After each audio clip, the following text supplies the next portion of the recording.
Thank you. And you have your... I have a clicker somewhere. Yes, behind the wall. Perfect. All right, thank you, Daniela. And it's great to be here and see so many still being here, even though it's the last presentation before the conference is over. I work at AI Sweden. My name is Johan Östman, and I am going to talk to you about information leakage of neural networks. So let's just try to understand what this talk is going to be about. So imagine we are considering a model that is released via an API. You can think about ChatGPT. You, as a user, you can query ChatGPT, and you're going to expect some kind of output. If I allow you to query this model multiple times, you're going to receive multiple outputs. These outputs can be in terms of label prediction. It can be in terms of losses. It can be in terms of logits, whatever. It's a signal. You can use this signal to try to infer something about the model. And this is what this talk is going to be about. How do you infer sensitive information from this black box model, given only input and outputs? So some things that you might be interested in inferring is, was a particular individual part of the training data? What was the test environment used to generate the training data? So this is called the property inference attack, distribution inference attack, or sometimes called property. Or you can even try to reconstruct data samples from the original training distribution, which is naturally called reconstruction attacks. So this is what I'm going to talk to you about today. And this is a concept that has received quite a lot of recognition over the last 5 to 7 years. So what I'm going to talk to you about today is deeply inspired by a project that was settled about 2 years ago involving the Swedish Authority on Data Privacy, IMY, where they participated in a regulatory sandbox project together with 2 healthcare providers in Sweden. And they were trying to understand, if we use federated learning between hospitals, do we have legal ground to share models between the hospitals? And unfortunately, the outcome in the report, as you can see up there, model sharing may leak data. That's the report from IMI, you can find it online. The conclusion was that we do not have legal grounding to share the models because there exists attacks on the gradients during federated learning training, so we cannot say with certainty that you can use federated learning in this context. And this also relates to what Philip talked about earlier today. In the context of federated learning, you need to add perhaps differential privacy or something that can enhance the privacy of the models that you want to share. Of course, Sweden is not the only country that has recognized this. Also, the US strategy for AI that was released May last year takes up this concept. ICO in England, Germany has taken it up. It's something that we need to take into account. So, for this reason, we at AI Sweden, together with a few partners, have initiated a project called LeakPro. We are 4 main technical parties in this project: AI Sweden, RISE, Scale-Out, that are experts in federated learning, a startup in Uppsala, and Scene Data, which is a startup in Stockholm specializing in synthetic data. And given that this project is spurred by the healthcare providers, Västra Götalandsregionen, Sahlgrenska University Hospital, and Region Halland with Halmstad Hospital, it's very natural to bring them in, and AstraZeneca is also part of this project. So we have a very we have a red line pertaining to life science, but we are really interested in how do models leak. And this is just to have like a grounding or anchoring in something. So what we are trying to build in this project is a privacy assessment tool that allows you to stress test models. We are going to consider 4 different types of attacks. So we are interested in black box attacks, which is exactly what I told you about just recently. We're also interested in white box attacks, essentially when you don't have API access, but you can access a model open source for perhaps via Hugging Face or GitHub. So you have access to all the weights, perhaps even metadata about how it was trained. The attacks on white box and black box models can be viewed as an inference stage attack. So the model is already trained, And now you can query it, and you can try to understand how it's working and why it's working the way it does. In federated learning, we are in a little bit of a different context, because now you can attack it during training stage. So imagine we have a server, curious but honest, that is trying to infer some sensitive information from its clients. Then you actually have access to intermediate gradients during the training as well. So you have access to much more information than in the black box setting. And of course, then you should be able to deploy more powerful attacks. And among these 4 different attacks that we are considering, synthetic data is kind of like the odd duckling, where we are considering the scenario where we have some control data, we have some synthetic data that is generated based on the control data, and we want to understand what can we infer about individual data points in the original data. So the goal of LeakPro is to provide an open source tool that is focusing on inference attacks for many different data modalities and is very anchored in reality. We don't want to make assumptions that are so simplifying such that they just become an academic exercise and not useful in reality. And the goal of this is to allow a developer to iterate with LeakPro, stress test the machine learning model that you're developing, understand what are the flaws, what are the holes that you need to fill. It could be you need to update your architecture. You could have some specifically vulnerable data points. It could be, it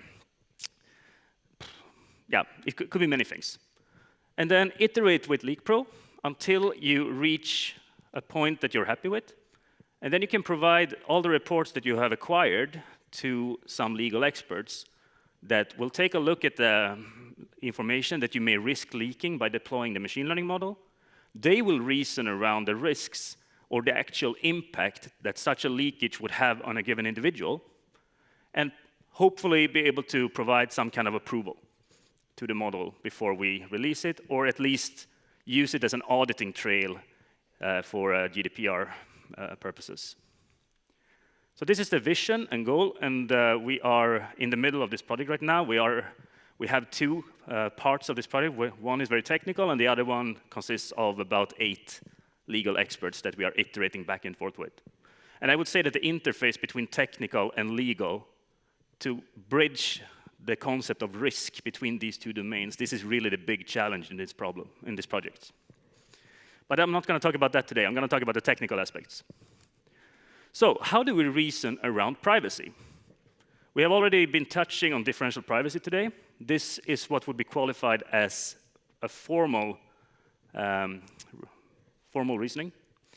Essentially, what you do is you add noise on top of whatever you want to protect, and you add noise such that the 2 most distinct data points cannot be distinguished at a certain probability level.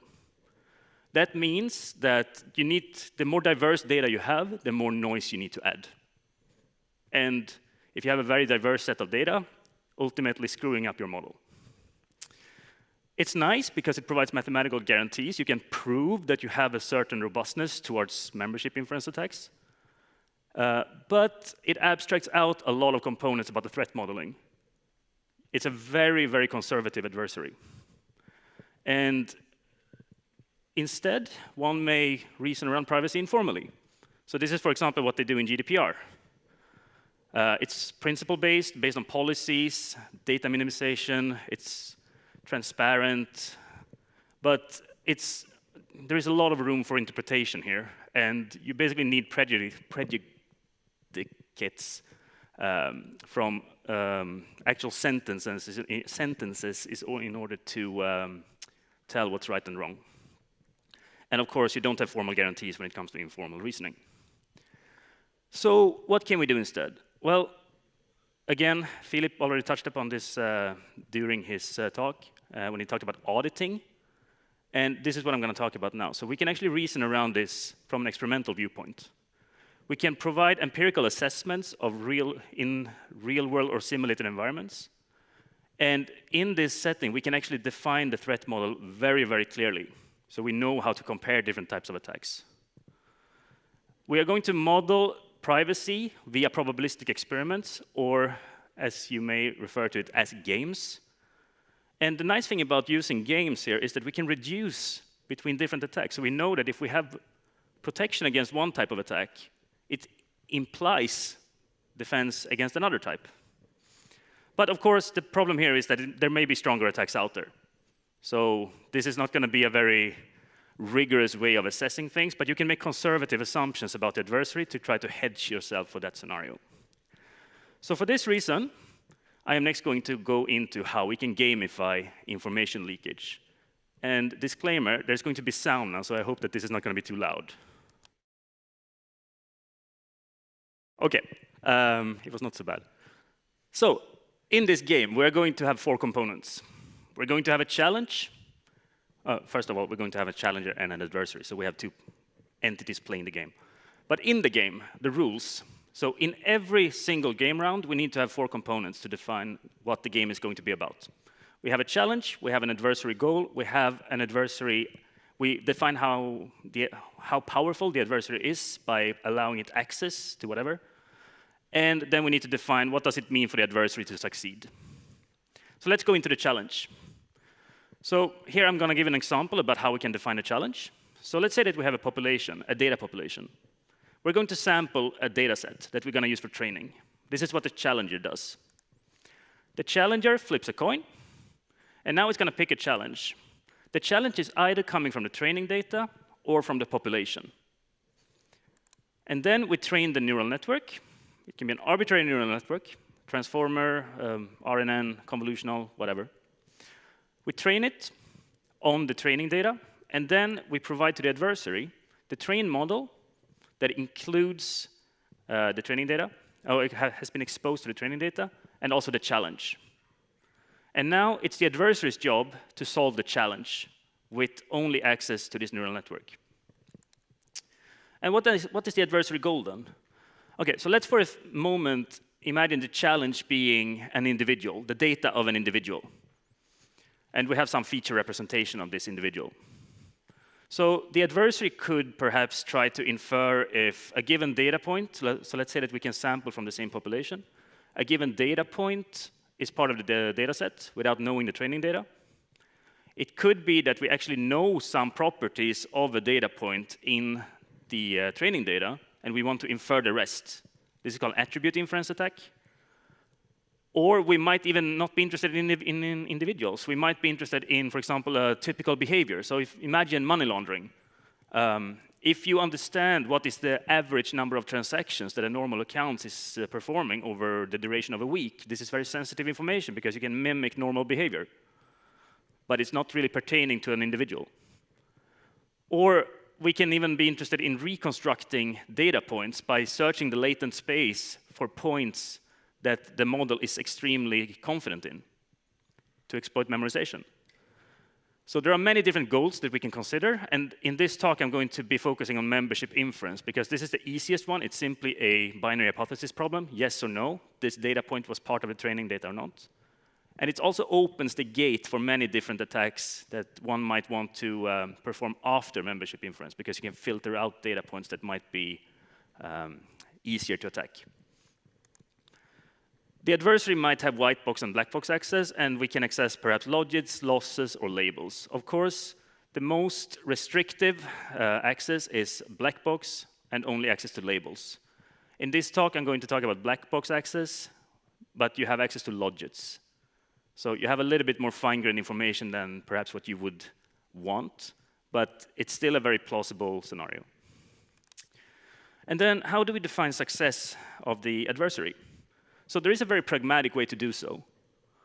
So the most simple way to do it would be, OK, let's say that we play n games. Let's say 100 games. Count the number of times the adversary was able to win. For example, the adversary picks 100 randomly sampled data points from the population, and it tests each and every one of them if they were included in the training data. If it determines correctly if it was included or not, it wins. We count the number of times it wins, take the average, and that would be one metric. However, this is a pretty poor metric because it doesn't take into account a baseline attack. We don't have anything to compare to. Also, it's an average case metric, and privacy is inherently not average. We are interested in worst case scenario. If you only have one data point that is leaking, it's still a leak. So we're not interested in average case metrics. which leads us to my second proposal, which could be adversary advantage. Let's define a baseline, random guessing, for example. We can define adversary advantage, but again, this is going to be based on an average metric because we take into account the attack success rate, which is an average. Not useful. Okay, it's a binary hypothesis problem we are looking at, so let's consider the ROC curve. We can look at the area on the curve. But the problem with this is that we are not really interested in attacks with high false positive rates. We are interested in attacks where the attack has a lot of confidence that if you have a positive, it actually belongs to the training data. So let's consider this part, very small false positive rates. So this is what we're going to use as the benchmark from now. If the attack has a much higher true positive rate than false positive rate at a very low false positive rate, it's a successful attack because then the attacker can be confident that it succeeded. All right.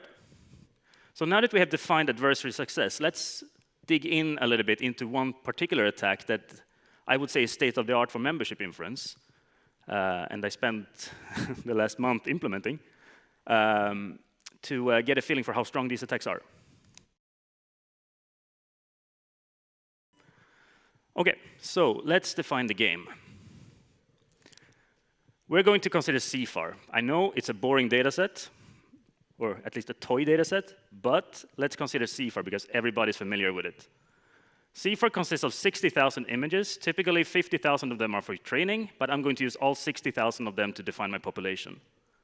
Next, let's sample 30% of these to use for training data. This is done at the challenger. The challenger is going to flip a coin. If it turns out head, then we're going to sample an image from the population, and if we get tail, we're going to sample an image from the training data. We train the model. It's going to be a convolutional neural network, a small one. And then we send the image that we have sampled together with the trained model to the adversary. And the adversary's job is to, based on black box access, where you can query an image and get the logits out, decide which data point was part of the training data.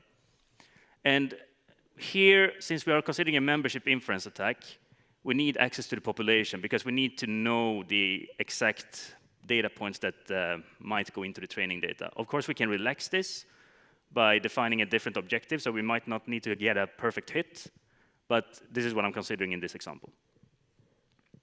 Okay. So the strategy of the adversary is going to be the following. We're going to have an offline stage where the adversary that is able to sample from the population draws a training data set and is going to train what is called a shadow model. So this is going to be a model that is mimicking what the challenger has. Then we're going to compute likelihood ratios. So essentially, we are interested in what is the probability of observing a given neural network if a certain point was included in the training data. And we're going to sample many such points. And then we're going to compute a score, where we have these likelihood ratios that we view as random variables now. And we're going to threshold this likelihood ratio and look at the probability of the likelihood of receiving the model that we have at hand, given that we have this certain data point. Yeah. OK, so this is going to be complicated, and I don't have too much time. So let's just take this score as the metric for the adversary. And we simply threshold it. So we sweep beta, and that will give us a ROC curve. OK. So we're considering, at the challenger, a model consisting of 2 convolutional layers and 3 fully connected layers. As I said, CFAR, it's using 18,000 data points, and the training accuracy, after I've been training it for 50 epochs, is about 85%. We have a training test gap, which is typically used to measure the memorization, that is about 15%. All right? Then the adversary, in this specific scenario, the adversary knows the exact architecture that the challenger is using. Of course, this is a strong assumption in black box models, but let's assume so for now. We, again, use CFAR10, and we train shadow models using 18,000 data points as well.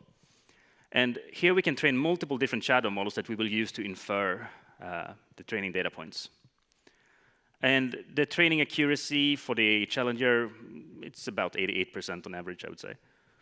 OK, so let's look at the rock. This dashed line in the middle is the baseline, just random guessing. And what happens when we attack this model now? So if we use one shadow model, we end up with something like this. So it's not great, right? We see that, OK, so we might have like, I don't know, six times more likely to have a true positive than a false positive if we actually get a hit. So we can be semi-certain, but not really certain. But let's see what happens if we use a larger number of shadow models. So if we use 5, it goes up here, 10, and 15. So at some point, we get some diminishing return of investment. But we can see here that we actually have more than 2 orders of magnitudes more power in the attacks by simply using 10 shadow models. What does this mean? Well, if we are equally likely to draw a data point from the training data set and from the population, it means that it basically means that we can be more than 100 times more certain that a positive comes from the training data set than from the population. And this is just one simple example. CFAR 10 is actually one of the harder data sets to attack. If you go to CFAR 100, I will get up to 1,000 times more likely, because we have a more fine-grained class distribution. OK, so then, OK, maybe this depends on the challenger having the same kind of architecture. It's still a very strong adversary, right? So let's swap that. Let's keep this orange curve. So we have an upper bound to see what, OK, so if we have a matched setting and the adversary knows the architecture, then we can achieve this. OK, and now let's replace the model at the adversary. So this is still a toy example, but let's replace it with a different model. So now we're only going to have one convolutional layer, still 3 fully connected layers after that, but they're going to be of very different sizes than from the previous one. Again, we sample 18,000 data points. We can reduce this as well without impacting much, but I'm not going to show that. And by training this model, we're going to end up at about 90% accuracy. So a little bit more, I think it's overfitting a little bit more because, yeah. OK, so let's do the same kind of exercise. And you see that we actually end up with almost the same kind of performance. Actually, in this specific case, we get a little bit better performance even if we have mismatch. So it doesn't depend on knowing the architecture of the challenger. And even, so right now, we assume that you can sample from the same data population, but you can even exchange that and have some distribution shift and sample from a different distribution, and you would see similar results. A little bit of deterioration, but you will see similar results. So the point is that these kind of attacks are very real. Just 2 weeks ago, Google published a model stealing attack where they actually inferred some architectural design from GPT models that are closed. Even in the autumn, Google released an attack on GPT-4 where they extracted a lot of data simply by asking it to prompt a single word many, many times. So these type of attacks are a real threat, and we need to understand how to defend against them.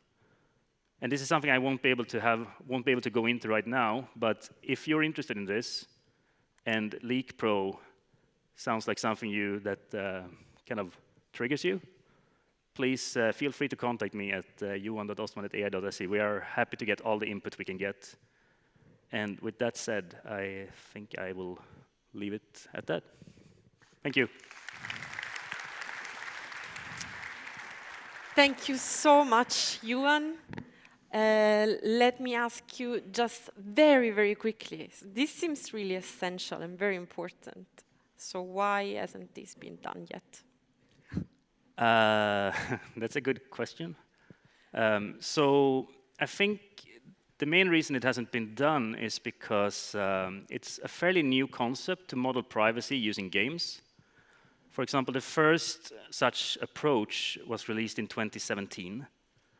But with that said, we are not the first to think about this. There are repos out there that are trying to do something similar, but they are scattered around the internet. And they are not holistic. And they don't really care about real use cases because they are attached to research. So what we are trying to do is to bring all of this knowledge closer to reality. And with that said, I'm actually engaging in a discussion group in OpenDP, where, for example, Google, Meta, etc., are included. And the discussion is essentially converging into something similar to what we are building. So things are happening in this field. Things are happening now. Great. And are there questions from the audience?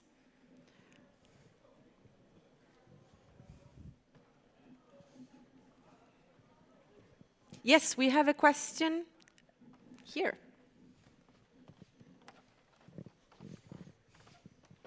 And if you have any more questions, can you please raise your hands already so that we can get the mic to you on time? Maybe more of a technical question, but you said at some point that you flip or you choose randomly between heads, between drawing from the population and drawing from the training data. Did you mean drawing from the population minus the training data, or just drawing from the whole population? So yeah, this is kind of a philosophical question when you go into details, but here we draw from population minus training data. So whenever you get tails or heads, I don't remember which one, you don't risk at having two challenges coming from the training data. Yeah, exactly. Good. Thanks. Thank you. Do we have another question?